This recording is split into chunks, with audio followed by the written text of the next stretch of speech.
Assalamualaikum teman-teman, kembali lagi di Supolo Channel. Di kesempatan review film kali ini, saya akan mereview film yang berjudul Catch Me If You Can, yang dirilis di tahun 2002. Film ini merupakan film yang berdasarkan kisah nyata seorang pemuda berusia 16 tahun yang melakukan sebuah penipuan.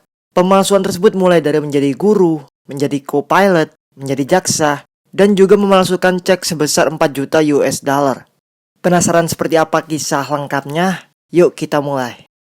Scene dimulai ketika Carl Henretti yang bertugas sebagai agen FBI untuk Amerika Serikat berada di sebuah penjara di negara Perancis. Dia akan menjemput seorang pemuda bernama Frank Abagnale Jr. yang dipenjara di Perancis karena perbuatan penipuannya.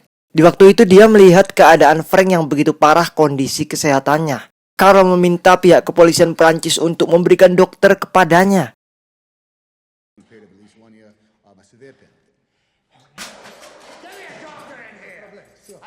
Namun dokter akan datang besok pagi, dan tiba-tiba di saat mereka lengah, Frank mencoba kabur dari penjara itu.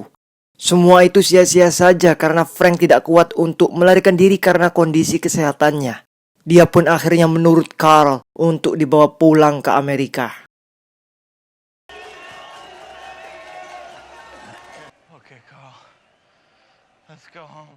Scene berganti di mana ini adalah adegan sebelum Frank Abagnale Jr. di penjara. Saat itu, Frank berada di acara klub ayahnya. Pada tahun 1963, Frank Abagnale Jr. ini tinggal di New Rochelle, New York dengan ayahnya yang bernama Frank Abagnale dan ibunya yang berdarah Prancis, Paula. Frank William Abagnale. Gentlemen, as of this moment, I am that second. Scene berganti di mana keluarga Frank ini adalah keluarga yang sangat bahagia. Mereka mempunyai rumah yang bagus dan hidup yang tentram. Sampai di suatu pagi, Frank diminta ayahnya untuk menemaninya di pusat kota. Ayahnya Frank ini adalah seorang yang sangat pandai dalam merayu seseorang. Di waktu itu dia membutuhkan sebuah jas hitam untuk Frank. Namun, karena toko itu tidak mempunyai jasa pinjam jas, ayahnya menipu pegawai itu dengan cara liciknya agar dapat dipinjami. Darcy, is this yours? Must have slipped right off your neck. Setelah dipinjami jas, Frank akhirnya pergi mengantarkan ayahnya ke sebuah bank cash Manhattan untuk meminjam uang agar tokonya tidak ditutup. Namun karena ayahnya Frank ini sedang diselidiki terkait masalah penipuan pajak, pihak bank menolaknya. Bahkan mobil yang mereka punyai saat itu telah dijual seharga $500 karena kondisi keuangan dan hutangnya. Keluarga Abagnale saat itu juga dipaksa keluar dari rumah mereka yang besar karena hutang tersebut. Mereka akhirnya pindah ke sebuah apartemen kecil. Ayahnya benar-benar sayang kepada Frank. Dia memberi hadiah uang $25 kepadanya sebagai hadiah ulang tahun yang ke-16-nya. Dia juga diberikan sebuah cek palsu oleh ayahnya untuk hidup ke depannya.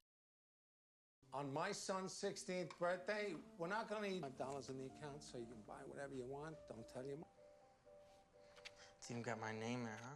Scene berpindah di mana Frank diantar ibunya untuk berangkat sekolah. Di situ dia berpura-pura menjadi sebuah guru bahasa Perancis. Dia benar-benar ahli dalam memainkan sebuah peran dan mampu menipu setiap orang. Dia mengajar para siswa, memberikan pekerjaan rumah, sampai mengadakan pertemuan guru dengan orang tua untuk study tour.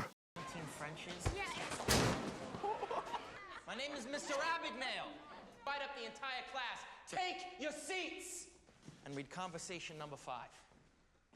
Akibat dari perbuatan itu, ayah dan ibu Frank dipanggil oleh kepala sekolah. Di saat itu juga dia memberi saran salah seorang murid terkait penipuan surat sakit yang benar. Ayahnya benar-benar tidak masalah karena masalah yang dia perbuat waktu itu. Scene berpindah di mana Frank menemukan ibunya, Paula, berselingkuh dengan Jack, teman suaminya di klub. Ibunya menutup-nutupi kejadian itu dengan membuat alasan kalau dia sedang mencari ayahnya saat itu. Frank diberikan sebuah uang untuk tidak menceritakan kepada ayahnya terkait kedatangan temannya di rumahnya saat itu. Frank menurutinya, akan tetapi dia tetap kecewa dengan kelakuan ibunya. Scene berpindah di mana setelah Frank seusai mengajar sekolah bahasa Perancis, dia menemukan seseorang berada di dalam rumahnya. Dia mencurigai orang tersebut adalah selingkuhan ibunya lagi. Namun, di situ bukanlah seperti apa yang dipikirkannya. Di situ orang tua Frank akan melakukan perceraian. Dan di situ juga Frank diminta untuk ikut siapa ke depannya. Frank tidak bisa menentukan hal tersebut. Dia melarikan diri dari rumah itu ke sebuah stasiun. Your father and I are getting a divorce. Kitchen. Sit at the table. You put a name down. It's gonna be okay. Dad, what name? It's not a test. There's no wrong answer. Scene berpindah di mana Frank saat ini masih menunggu akan pulang ke negara US bersama para agen FBI, Carl, dan anggotanya untuk diproses terkait kejahatannya sebagai seorang penipu. Kembali berpindah ke masa sebelum Frank ditangkap. Frank diusir dari stasiun karena cek yang akan dibayarkan olehnya ditolak. Ketika sudah tidak ada uang yang dia punya, dia kembali ke rumah dan mengganti identitasnya untuk melakukan sebuah penipuan. Dia melakukan setiap penipuan dengan modal percaya diri dan pengetahuan dari ayahnya saat merayu seseorang. Begitu banyak dia melakukan sebuah penipuan di tempat keuangan agar ceknya bisa dicairkan. Namun, semuanya gagal total. Frank yang saat itu melihat seorang pilot yang hidupnya disegani banyak orang, tiba-tiba saja ingin menjadi seorang pilot. Dia mengabari ayahnya soal keinginannya itu dengan cara mengirimkan surat. Frank mendatangi Pan American, sebuah kantor penerbangan. Dia menyamar menjadi seorang siswa yang bernama Frank Black dari SMA Morrow. Di situ dia ingin membuat artikel tentang hal apa saja yang perlu diketahui untuk menjadi seorang pilot. Frank bertanya tentang semua detail kepada seorang pilot di situ. Setelah itu, dia diberikan sebuah kopian lisensi penerbangan olehnya sebagai hadiah. I'm Frank Black from Monroe High School, and I have an. What does a pilot make in the end? Who tells them where they're gonna fly to? Well, do you think I can make a copy of this to put into my article? Oh. Scene berganti di mana setelah mendapat semua informasi, Frank menelpon CS Pan American Airways. Dia menipu menjadi seorang co-pilot yang kehilangan baju dinasnya. Frank diberitahu kalau ingin mengambil baju pilot, dia harus menuju ke suatu tempat di Broadway. Frank pun langsung menuju ke sana untuk mengukur baju co-pilotnya. Di situ dia berbincang-bincang dengan pegawai pembuat baju mengenai pembiayaan seragamnya. Keahlian memanipulasi seorang begitu sangat lihai baginya. Pembayaran seragam itu akan dipotong di gajinya bulan depan. Frank selalu mengirim surat kepada ayahnya terkait kondisi yang baru dia alami. Yap, benar. Frank sekarang menjadi seorang co-pilot. Dia berjalan menggunakan seragam seorang pilot membuat dirinya begitu disegani dan dihormati. Mencairkan cek di bank pun begitu dimudahkan oleh pihak bank, meskipun dia memakai cek palsunya. Namun setelah dia tahu dari petugas hotel maskapainya, kalau cek gajinya itu senilai $300 setiap bulannya, dia membuat sebuah cek gaji palsunya untuk dicairkan. Dia benar-benar seperti ahlinya dalam membuat sebuah cek yang palsu.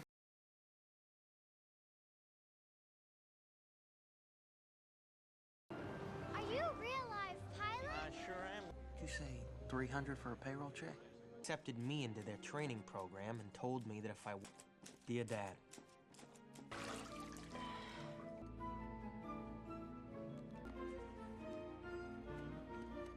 Scene berpindah di mana Frank ingin menukarkan cek gaji palsunya ke sebuah bank biasanya. Dengan sedikit skill memanipulasinya, dia berhasil mengelabui pegawai bank dan bisa mencairkan uang senilai $300.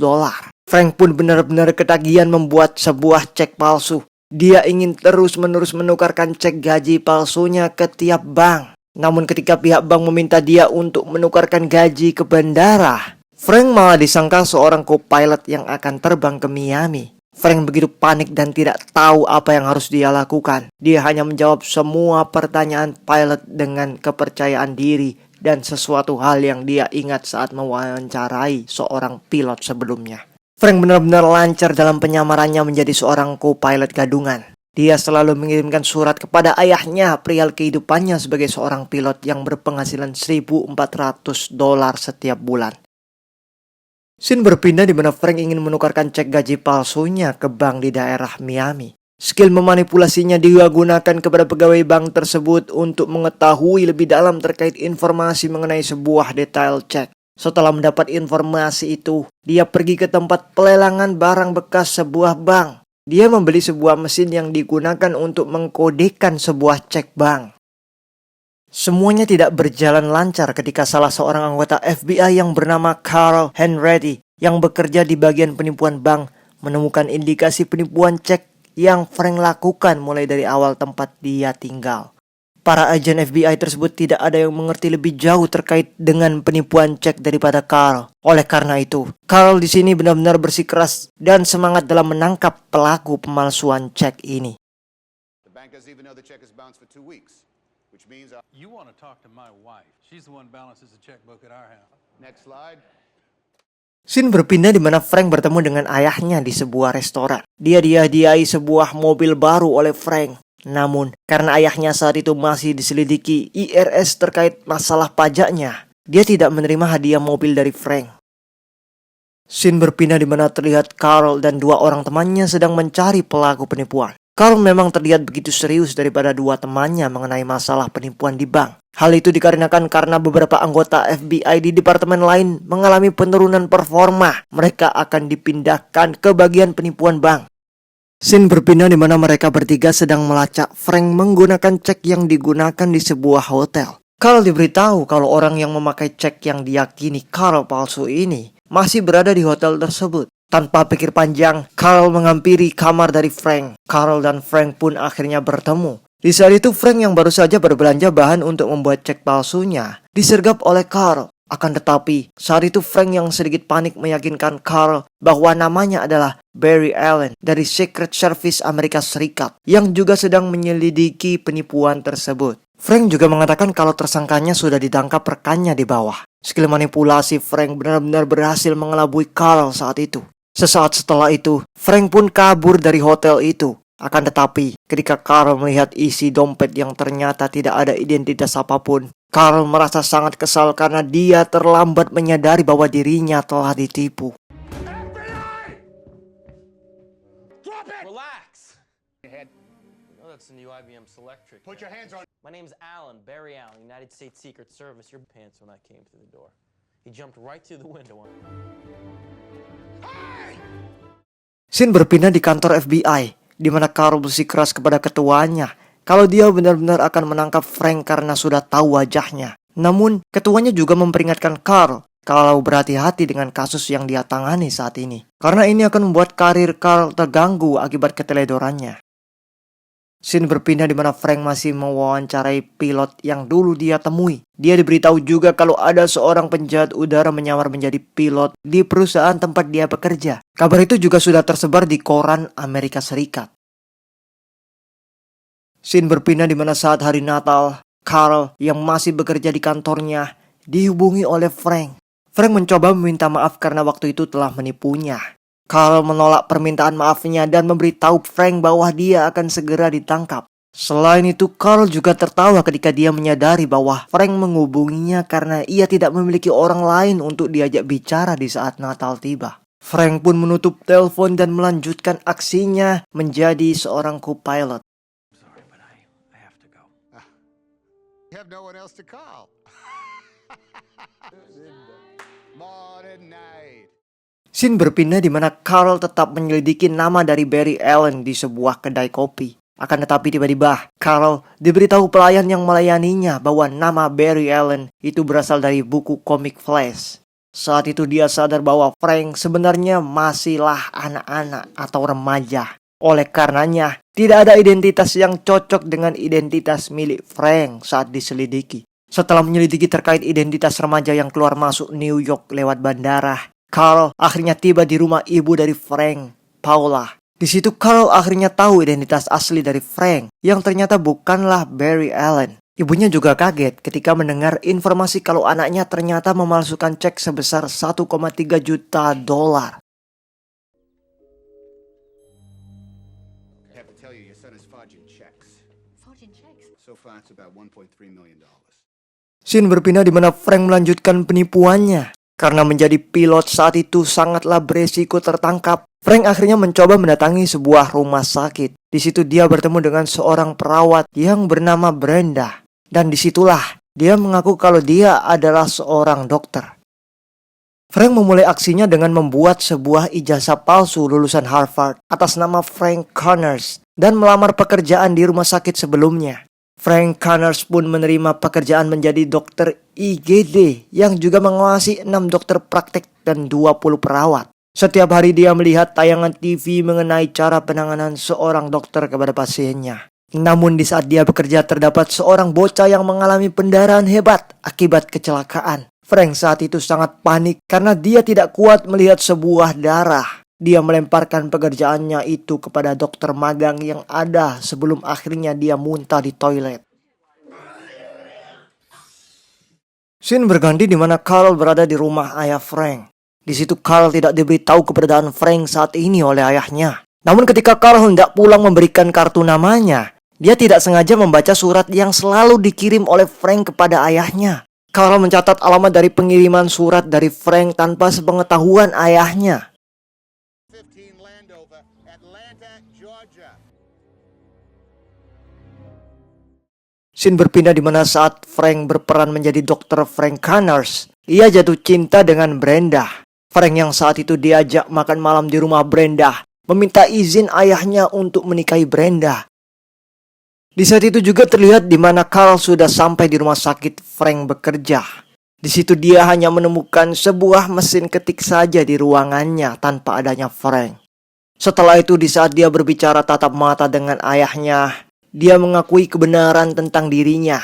Kalau sebenarnya dia bukanlah seorang pilot, dokter, maupun pengacara. Namun tidak disangka-sangka setelah mendengar penjelasan Frank, ayah Brenda malah menerima lamaran dari Frank agar anaknya bisa segera dinikahi olehnya. Di situ juga diketahui kalau Frank meminta bantuan ayah dari Brenda untuk bisa mengikuti ujian Louisiana State Bar atau ujian tes menjadi penegak hukum. Good luck, Mr. Connors. Thank you.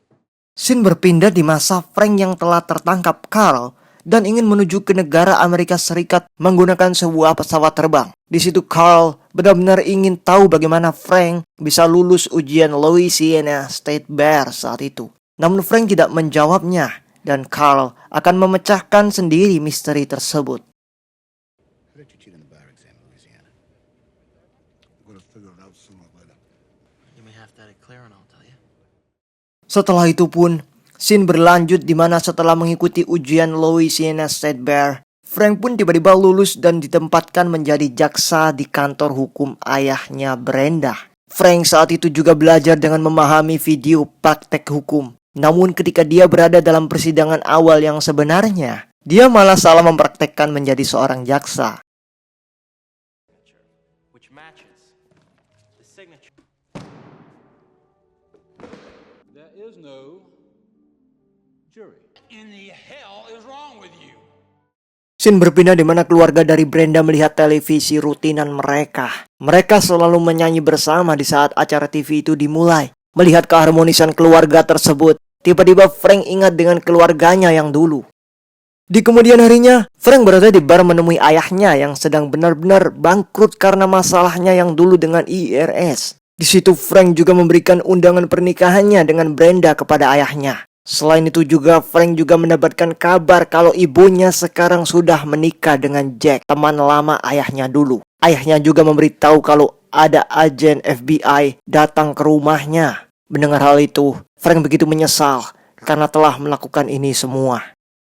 Setelah itu scene berpindah di mana Carl mendapat telepon dari Frank. Di situ Frank menelpon Carl seperti halnya anak bercerita kepada ayahnya. Frank memberitahukan kalau dia ingin semuanya ini selesai. Dan sekarang dia juga bilang akan segera menikah. Namun, Carl mengatakan kalau dia masih tetap akan ditangkap dan dipenjara atas perbuatan penipuannya sebesar $4 juta.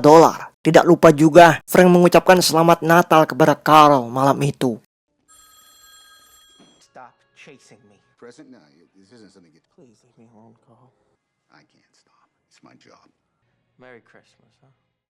Scene berpindah di mana Frank saat itu sedang melakukan pesta pernikahannya di Louisiana. Namun saat itu, Carl berhasil melacak Frank ke pesta pertunangannya.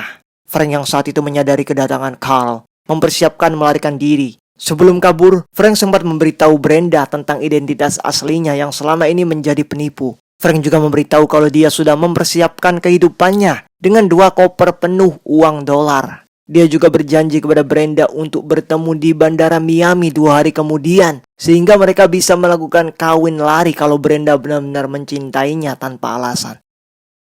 Frank William Abagnale Jr. Carl tidak berhasil menangkapnya saat itu.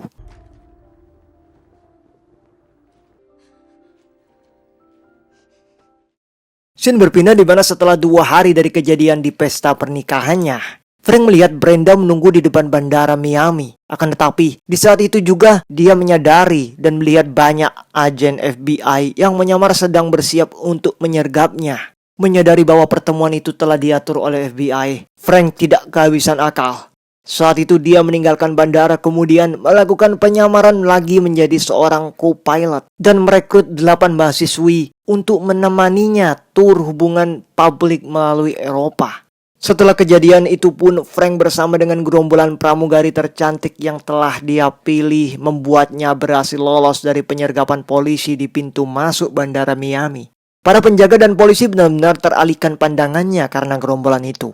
Selain itu juga, Frank membuat tipuan yang mana supir taksi yang mengantarkannya saat itu disuruh memakai baju yang mirip dengan seorang pilot. Carl dengan teman-temannya pun terkecoh karena hal itu sebelum akhirnya melihat pesawat Frank telah lepas landas meninggalkan negara Amerika.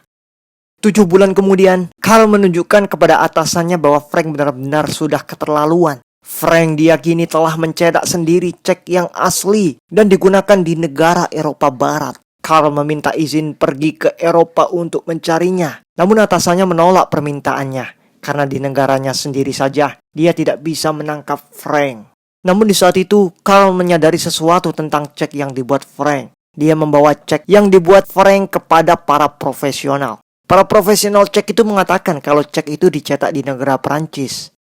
Mengingat interogasi dengan ibunya Frank, Carl mengetahui bahwa Frank sebenarnya lahir di Mont Richard, Prancis. Disitulah dia akan melakukan pencarian Frank. Scene berpindah di mana saat malam Natal berikutnya, Carl pergi ke Mont Richard, Prancis. Dia akhirnya menemukan Frank di sebuah rumah pencetakan cek. Frank begitu senang karena hanya Carl lah yang selalu berada di sampingnya di setiap malam Natal. Di saat itu Carl juga memberitahu Frank bahwa polisi Prancis akan membunuhnya jika ia tidak pergi keluar dengan Carl dengan kondisi terborgol.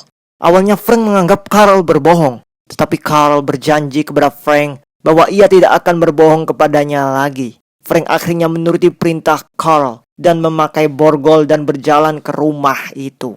Beberapa saat setelah mereka keluar, benar saja, tiba-tiba banyak mobil polisi berdatangan mengepung mereka dan membawa Frank ditahan di penjara Prancis. Carl memberitahu Frank untuk menunggu hingga dia bisa diekstradisi kembali ke Amerika Serikat. Begitulah awal dari Frank bisa dipenjara di negara Prancis.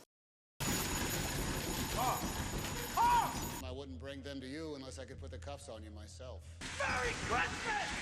How is it that we're all... Keep pushing till you make it true. They're gonna kill you! Don't worry, Frank. I'll have you extradited back to the United States. Scene berpindah di mana Frank dan Carl berada di sebuah pesawat pulang dari penjara Prancis ke Amerika. Di situ Carl memberitahu Frank bahwa ayahnya telah meninggal. Frank begitu terpukul dan sedih mendengar kabar itu, hingga dia langsung pergi menuju ke toilet. Namun ketika pesawat hendak turun landing, tiba-tiba Frank melarikan diri dari pesawat. Frank berhasil lari dari bandara tersebut. Dia kembali ke rumah lamanya. Di situ dia menemukan ibunya dengan kekasih gelapnya, Jack, serta seorang gadis yang diketahui adalah adik tirinya. Frank yang mengetahui kalau ibunya telah menikah lagi dan mempunyai anak membuatnya kecewa. Di saat itu juga Frank menyerahkan dirinya ke FBI yang menyusulnya. Frank divonis 12 tahun penjara atas semua tindakan yang telah dia lakukan. Terlihat juga dia hanya dikunjungi oleh Carl saat itu. Carl juga diberitahu Frank kalau cek yang dia bawa untuk penyelidikan kasus selanjutnya adalah cek palsu. Frank mengatakan dengan detail terkait kepalsuan cek tersebut. Setelah kejadian itu, Carl membawa ketua departemen penipuan bank FBI untuk menawarkan kesepakatan kepada Frank di mana Frank dapat menjalani sisa hukumannya bekerja di departemen penipuan bank FBI karena kehebatannya yang mengetahui tentang detail cek-cek palsu. Frank pun menerima kesepakatan tersebut. Scene berpindah di mana Frank memulai pekerjaannya di kantor FBI. Saat bekerja di FBI, Frank merindukan masa-masa pengejarannya dengan Carl. Frank bahkan mencoba berperan sebagai pilot maskapai lagi. Tetapi dia terpojok oleh Carl yang menegaskan bahwasanya Frank akan kembali ke pekerjaan FBI di hari Senin karena tidak ada yang mengejarnya lagi. Pada hari Senin berikutnya, Carl cemas karena Frank belum saja masuk kerja. Akan tapi Frank akhirnya tiba dan mereka membahas kasus mereka selanjutnya. Sampai di akhir cerita pun Carl masih penasaran bagaimana Frank bisa lulus ujian Louisiana State Bar saat itu. Frank pun memberitahu kalau dia benar-benar jujur dan mengerjakan ujian itu dengan belajar selama 2 minggu saat itu. Di akhir film ini, kita mengetahui fakta sebenarnya kalau saat ini Frank telah menikah selama 26 tahun. Dia memiliki 3 orang anak dan tinggal di Midwest. Frank pun masih berteman baik dengan Carl. Mereka telah menangkap beberapa pemalsu uang yang paling sulit ditangkap di dunia dan menghasilkan jutaan dolar setiap tahun karena karyanya menciptakan cek yang tidak bisa dipalsukan. Sekian review film kali ini, saya Syafiq Karim. Sampai jumpa di review film selanjutnya. Wassalamualaikum warahmatullahi wabarakatuh.